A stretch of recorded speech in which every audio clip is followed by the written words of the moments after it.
Welcome back to Nick Lenz's Comic Corner Classics / Non-Classics. This is episode number 1191. Yeah, getting pretty close to episode 1200 and Doubleshot number 1085. I got two Black Panther trades for you. First, from the final year of the run by Christopher Priest, a guy whose run is basically, for a lot of people, one of the best Black Panther runs of all time. We have the final trade that collects the run, Black Panther, the complete collection by Black Panther by Christopher Priest, Volume 4. This collects issues 50 to 56 and 59 to 62, along with the 7-issue series, The Crew. There are technically two story arcs in here. First is called Black and White, the other one is called, I think it's called Anarchy, I think it is. Now, the thing with these issues is that T'Challa is not under the mask. Nope, it's a man named Casper Cole, a NYPD police officer who's also a detective. And he doesn't spend a lot of time in the costume for some reason. A lot of the time, you just basically see him get some development. He has a girlfriend who gets pregnant. He has a mother and basically his mother and his girlfriend, who is Asian, do not get along very well. As a matter of fact, apparently, bought baby clothes? Nope, it's actually just her clothes that she ran in the wrong temperature. Yep, and the thing is, T'Challa is in this run. He's in these issues as a supporting character. Basically, Casper Cole is supposed to be his successor. And I do have a theory of why this particular era is not, let's say, thought of when people think of Christopher Priest as the Black Panther when he writes his run for Black Panther. It's mostly a forgettable run. Even though that, yes, I'm not sure exactly what he was thinking when it came to basically doing this. Now, the artwork in here is done by several different artists on here. Okay, it's called Ascension, the other story arc. Yeah, Black and White is done by 3 different artists. Dan Farrago, who does issue 50, 51, 54, is done by Jorge Lucas. 55, 56 done by Jim Correa. The Ascension is done by Patrick Zurcher and Jim Kofori, who does the last couple issues. The Crew is done by Joe Bennett. Yep.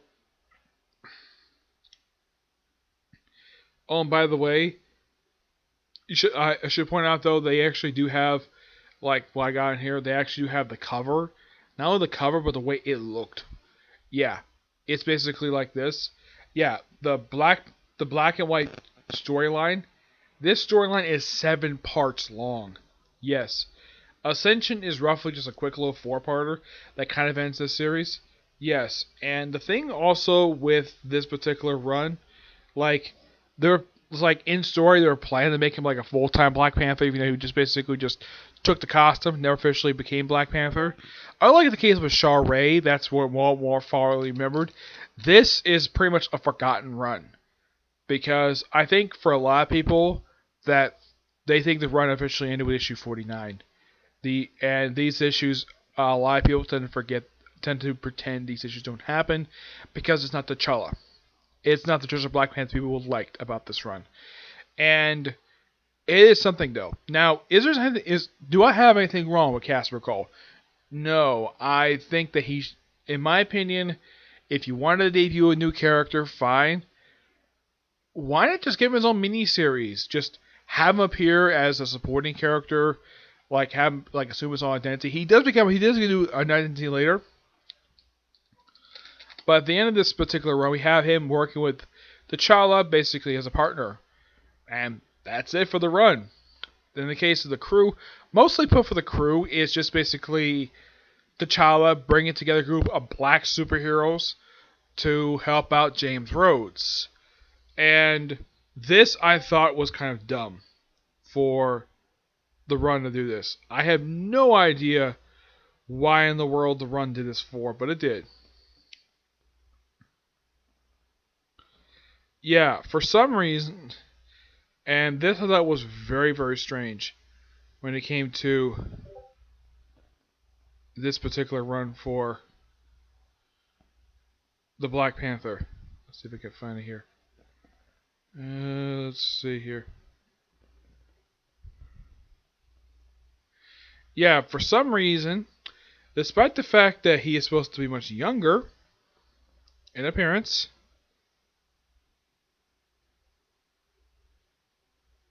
okay, yeah, Rhodey himself is depicted with gray hair. Which when I saw this, I'm like, really? You saying this is Rhodey with gray hair? Why the heck does he have gray hair? Because the thing is, currently he doesn't have gray hair. And also this woman he's with is not his current girlfriend. Nope, he's not with this woman anymore. The story for this thing is that Rhodes has gone missing. And so T'Challa has to basically form his own group to find him. Oh yeah, and they referred to him as a CEO. I'm like, what? James Rhodes was never a CEO. He never owned a business as far as I can tell. He just basically worked for Stark. He was his chief. He was pretty much like what he worked for. He worked for Stark's security. He was Stark's best friend. But why the heck they pick him as a bankrupt CEO? I'm like, what? Really? Okay. Now, who does he recruit for his team, the Crew? Yeah. He first recruits the White Tiger. Yeah, that's what Castle Call calls himself now, the White Tiger. Yep. Those unrelated to the ones who are Hispanic or the evolved one, yeah, it's completely unrelated to it. Looking at Priest does not recap his backstory, which I do appreciate the fact that he did it. The second issue is focused on the character named Danny. I'm not familiar with this character. No. But that's what second issue is focused on. Basically him and pretty much his backstory. It's almost like the series was going to go someplace, but he decided to stop. I don't know why, but he did. Yep. But they're not the only ones who show up in this run. Let's see if we can find him here. There's actually a few people. You have Josiah X. Yes. The thing with this guy is, okay. This guy is the sign of the Black Captain America. And the thing is, according to the way Chris Reeves writes this book, the U.S. government, well, basically the U.S. Army tries to keep this guy a secret because the guy was black. Even though the original Captain America wasn't like Steve Rogers. I don't know if this was Priest basically just retconning this character, or the fact he made his first appearance in Truth. I think it was Red, White, and Truth. That's where the character first showed up.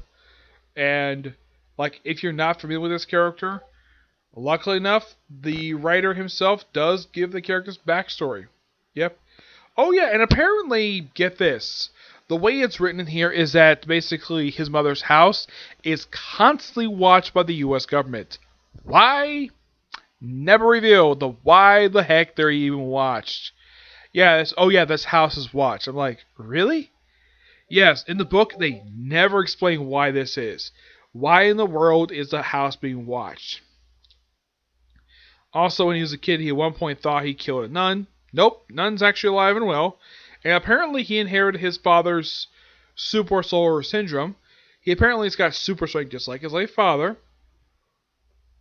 So, with the Crew pretty much assembled, they just, well, deal with like various bad guys. It's a fun series to read.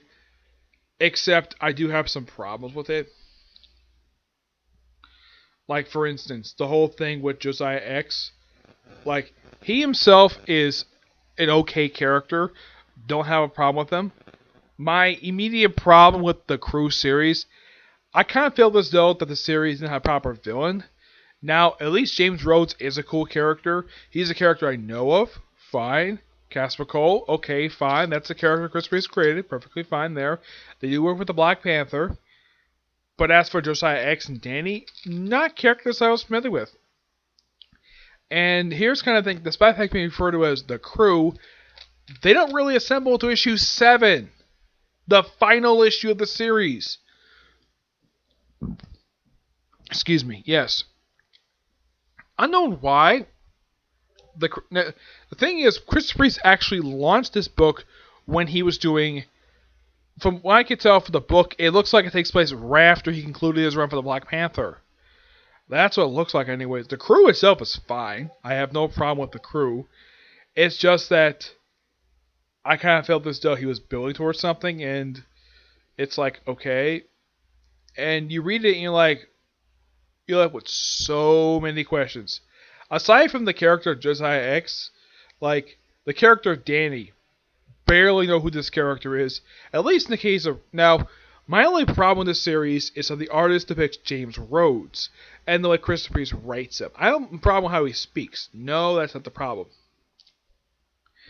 My problem is that apparently Christopher Priest writes him that he's like the Black Tony Stark, where he's a playboy, he's a boxer, still the fact he's War Machine, or apparently he's retired, and the fact he's a former CEO. Last time I checked, before and after this book, for one thing, he doesn't look like this at all. He doesn't have gray in his hair. He's never had gray in his hair. Unknown why the artist gave him that for, because in the book, no one says anything about the fact he's got gray hair. And the thing is, over the past 20 years, War Machine has barely appeared in comic books. I mean, look, let's say in the first decade of the century, from 2000 to 2009, this guy makes very scarce appearances. Yes, and then in 2009 we have an ongoing series for him that ends in 12 issues. Then he becomes a recurring character, basically a supporting character in the pages of Iron Man again. Though apparently it seems like half the time Marvel writers who write Iron Man, or at least any other writer, don't bother to feature this character at all. It's quite weird. But in the case of what basically is the final book that collects Christopher Priest's run for the book, it's okay. It's not much right to home about for this book, and pretty disappointing ending to this series by Christopher Priest. Is it terrible? No. I kind of felt as though that they should have basically just made this a spin-off. Don't need to have take over the main book. Not the first time I've seen what Marvel have done this, where they have a complete different character take over another character's book. They actually would do this again later on. Everybody thinking, when in the world did Marvel do this? They did this in Dark Reign. They had Carla Softon, aka Moonstone, take over the Miss Marvel title. They also did it in the pages of Captain America, where first they had Bucky Barnes took over as Captain America in the book, because the main character. They did the same thing with Sam Wilson. And before this, they did this actually briefly with James Rhodes back in the, I believe it was the early 80s, when Danny O'Neill was in the book, when Tony Stark had to briefly give his role as Iron Man. Gave the role to James Rhodes, though he later became War Machine. Not the first time, but this is probably... Oh, yeah. Mark Greenwald did the same thing with when they replaced Steve Rogers in the book with John Walker, who was insane. But at least those were handled really well. This was just okay. I'm going to give the book roughly a 8.5 out of 10. Pretty disappointing end to a really good run for Black Panther. It's also the longest run for Black Panther, because the thing is, since his run ended, hardly any runs have basically, up until the current run, like Reginald Holland, his run for the book, though he did leave prior to the end of that particular run, that lasted 41 issues, close to the same amount of issues as the previous volume, but was launched like the following year.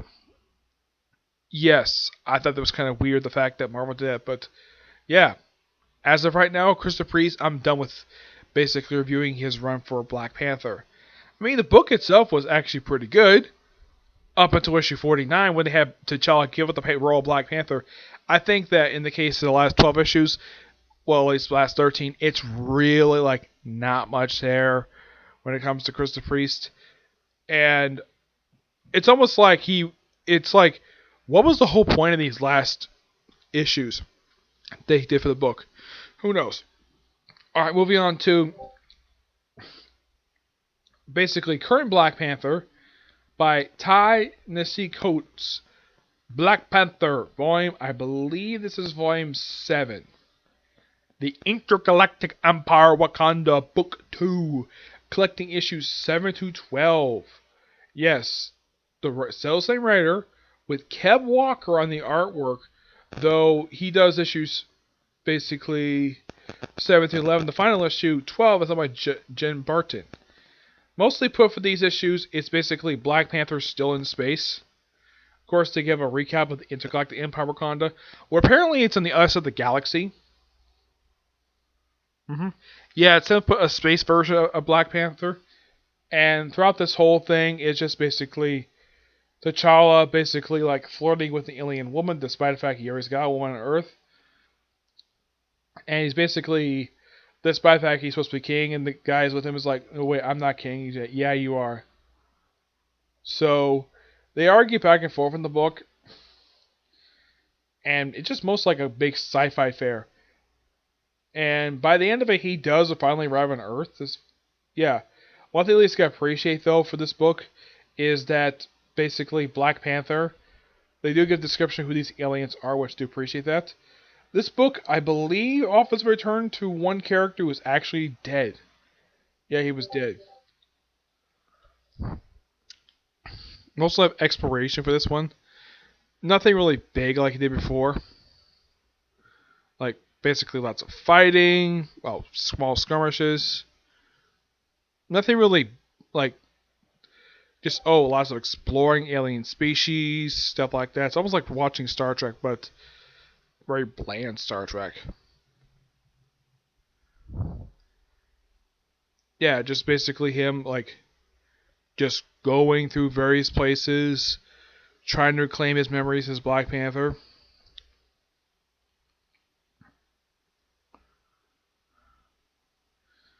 Let's see. And then we have Mindfold show up. Yes, Mindfold is here. Yes, for some reason, the writer of this book made him a supporting character in the series.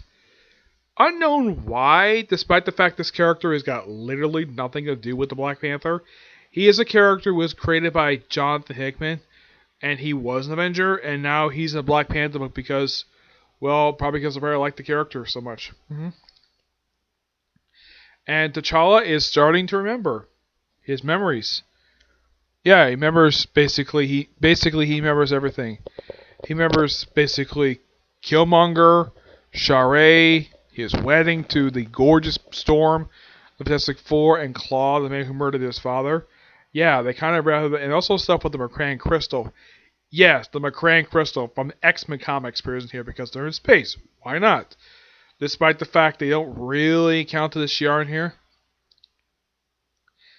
And they do have like a bit of remembrance of like seeing Thanos and Amber like basically happen at the end of Infinity. It's basically a child walking through his own memories, like him with Storm, which I thought was so great, the fact that he did that. Yes, and then basically the book ends basically with him meeting the Emperor of the Wakandan Empire. Yep, and that's how the book ends. It's interesting to say the least, but it's a little more interesting with the next book. I get the book roughly a 9 out of 10. It's a pretty good book. Great artwork. Definitely looking forward to reviewing the next book. Which I do have on here. Okay, so that's it for up here. My next Comic Corner is going to be a review of 2 new trades. Both of them I got from Barnes & Noble recently. Yeah, one is actually the finale for one character. The other is a sequel miniseries. Even though I haven't reviewed the first one yet, but I felt like reviewing it. Okay, see you next video. Bye.